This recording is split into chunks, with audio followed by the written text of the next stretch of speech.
The Alchemist. The boy's name was Santiago. Dusk was falling as the boy arrived with his herd at an abandoned church. The roof had fallen in long ago, and an enormous sycamore had grown on the spot where the sacristy had once stood. He decided to spend the night there. He saw to it that all the sheep entered through the ruined gate, and then laid some planks across it to prevent the flock from wandering away during the night. There were no wolves in the region, but once an animal had strayed during the night, and the boy had had to spend the entire next day searching for it. He swept the floor with his jacket and lay down, using the book he had just finished reading as a pillow. He told himself that he would have to start reading thicker books, they lasted longer, and made more comfortable pillows. It was still dark when he awoke, and, looking up, he could see the stars through the half-destroyed roof. I wanted to sleep a little longer, he thought. He had had the same dream that night as a week ago, and once again he had awakened before it ended. He arose and, taking up his crook, began to awaken the sheep that still slept. He had noticed that, as soon as he awoke, most of his animals also began to stir. It was as if some mysterious energy bound his life to that of the sheep, with whom he had spent the past 2 years, leading them through the countryside in search of food and water. They are so used to me that they know my schedule, he muttered. Thinking about that for a moment, he realized that it could be the other way around, that it was he who had become accustomed to their schedule. But there were certain of them who took a bit longer to awaken. The boy prodded them, one by one, with his crook, calling each by name. He had always believed that the sheep were able to understand what he said. So there were times when he read them parts of his books that had made an impression on him, or when he would tell them of the loneliness or the happiness of a shepherd in the fields. Sometimes he would comment to them on the things he had seen in the villages they passed. But for the past few days he had spoken to them about only one thing, the girl, the daughter of a merchant who lived in the village they would reach in about 4 days. He had been to the village only once, the year before. The merchant was the proprietor of a dry goods shop, and he always demanded that the sheep be sheared in his presence, so that he would not be cheated. A friend had told the boy about the shop, and he had taken his sheep there. I need to sell some wool, the boy told the merchant. The shop was busy, and the man asked the shepherd to wait until the afternoon. So the boy sat on the steps of the shop and took a book from his bag. I didn't know shepherds knew how to read, said a girl's voice behind him. The girl was typical of the region of Andalusia, with flowing black hair, and eyes that vaguely recalled the Moorish conquerors. Well, usually I learn more from my sheep than from books, he answered. During the 2 hours that they talked, she told him she was the merchant's daughter, and spoke of life in the village, where each day was like all the others. The shepherd told her of the Andalusian countryside, and related the news from the other towns where he had stopped. It was a pleasant change from talking to his sheep. How did you learn to read?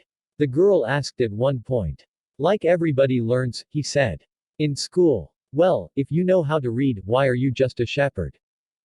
The boy mumbled an answer that allowed him to avoid responding to her question. He was sure the girl would never understand. He went on telling stories about his travels, and her bright, Moorish eyes went wide with fear and surprise. As the time passed, the boy found himself wishing that the day would never end, that her father would stay busy and keep him waiting for 3 days. He recognized that he was feeling something he had never experienced before, the desire to live in one place forever. With the girl with the raven hair, his days would never be the same again. But finally the merchant appeared, and asked the boy to shear 4 sheep. He paid for the wool and asked the shepherd to come back the following year. And now it was only 4 days before he would be back in that same village. He was excited, and at the same time uneasy, maybe the girl had already forgotten him. Lots of shepherds passed through, selling their wool. It doesn't matter, he said to his sheep. I know other girls in other places. But in his heart he knew that it did matter. And he knew that shepherds, like seamen and like traveling salesmen, always found a town where there was someone who could make them forget the joys of carefree wandering. The day was dawning, and the shepherd urged his sheep in the direction of the sun. They never have to make any decisions, he thought. Maybe that's why they always stay close to me. The only things that concerned the sheep were food and water. As long as the boy knew how to find the best pastures in Andalusia, they would be his friends. Yes, their days were all the same, with the seemingly endless hours between sunrise and dusk, and they had never read a book in their young lives, and didn't understand when the boy told them about the sights of the cities. They were content with just food and water, and, in exchange, they generously gave of their wool, their company, and, once in a while, their meat. If I became a monster today, and decided to kill them, one by one, they would become aware only after most of the flock had been slaughtered, thought the boy. They trust me, and they've forgotten how to rely on their own instincts, because I lead them to nourishment. The boy was surprised at his thoughts. Maybe the church, with the sycamore growing from within, had been haunted. It had caused him to have the same dream for a second time, and it was causing him to feel anger toward his faithful companions. He drank a bit from the wine that remained from his dinner of the night before, and he gathered his jacket closer to his body. He knew that a few hours from now, with the sun at its zenith, the heat would be so great that he would not be able to lead his flock across the fields. It was the time of day when all of Spain slept during the summer. The heat lasted until nightfall, and all that time he had to carry his jacket. But when he thought to complain about the burden of its weight, he remembered that, because he had the jacket, he had withstood the cold of the dawn. We have to be prepared for change, he thought, and he was grateful for the jacket's weight and warmth. The jacket had a purpose, and so did the boy. His purpose in life was to travel, and, after 2 years of walking the Andalusian terrain, he knew all the cities of the region. He was planning, on this visit, to explain to the girl how it was that a simple shepherd knew how to read. That he had attended a seminary until he was 16. His parents had wanted him to become a priest, and thereby a source of pride for a simple farm family. They worked hard just to have food and water, like the sheep. He had studied Latin, Spanish, and theology.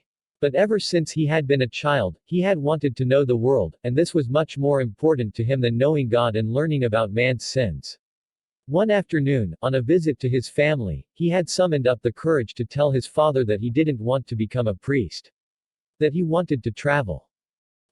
People from all over the world have passed through this village, son, said his father. They come in search of new things, but when they leave they are basically the same people they were when they arrived. They climb the mountain to see the castle, and they wind up thinking that the past was better than what we have now.